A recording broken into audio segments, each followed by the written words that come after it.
Yeah, so basically what we're doing is we're taking the infrastructure of the entire cosmos, all these different layer ones like Secret, Atom. We had plans for Luna, that's kind of the elephant in the room. But yeah, all these different layer ones that make up the cosmos. The infrastructure of those layer ones are actually built into this product. And this DAO will actually earn revenue off of the inflation of the other layer ones. So we're actually making revenue directly from the firmament of the cosmos, essentially. Yeah. So that means if I were to provide liquidity on your DEX, you would then use my tokens to stake them on their native chains and earn the staking rewards as your revenue. Is that correct? Yes, pretty much. You would actually make the derivative yourself. You could still take that derivative and you can use it to claim those underlying tokens. It's not like a trust us, it's their type thing. Like you do have control of them. This isn't a novel idea of using staking derivatives, but it's never been able to scale before. And so kind of we walked through, I was lecturing for a tokenomics master's course for a while, and I was walking them through like a game theory thing. And so like part one, we wanted to build sustainable DeFi. We wanted an AMM with revenue.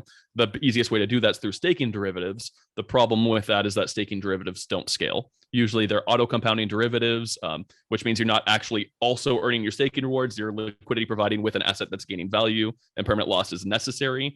But then also in order to keep somewhat semblance of a peg with an underlying asset, if it's also liquid while you're earning the staking rewards, it is incredibly inefficient to arbitrage. Like you have to deal with trade fees, slippage, 21-day unbonding period, plus the opportunity cost of what rewards you could be earning, which like if you're getting 24% staking rewards like on Secret, that's 1.34% over 21 days. But if you're like missing out on other arbitrage opportunities or on 100% APR and liquidity providing, that's 5% opportunity cost. So in reality, these derivatives get so far below what the actual peg is that it's not practical to provide it. Nobody's minting new derivatives. If you want in, then you're LPing or you're purchasing the derivatives, so the base isn't growing. And even then, it's to try to earn a governance token that isn't earning revenue.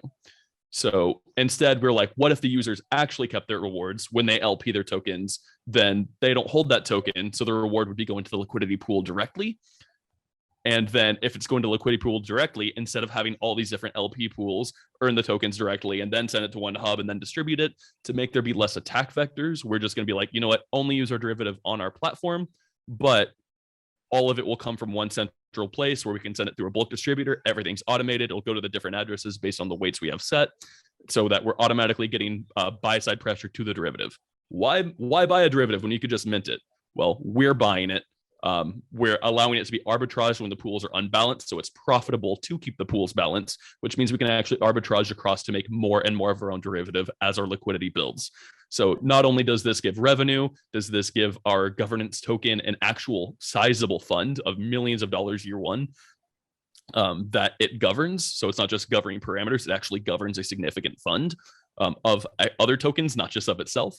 But also this now sets it up so that we're not fully reliant on external liquidity providers forever, because we're actually building our own liquidity where eventually we could just turn inflation off and not be like, hopefully people stay because of trade fees, which still don't give value to our token. But instead we're like, okay, leave. The APRs are down to zero. We don't need you. We've got hundreds of millions of dollars on our own, which is still adding more and more liquidity. Like we are no longer reliant on external parties. And then we have constant buy side pressure in a treasury that's owned by a deflationary asset. So basically the goal is to bootstrap the liquidity with incentivizing users on the platform. As we are using Hydro, you're gaining treasury. And eventually we get to a point where the treasury by alone can sustain all the trading volume that's happening on the DEX. And at that point, you'll also get all the revenues of the company, of the trading fees and all that stuff.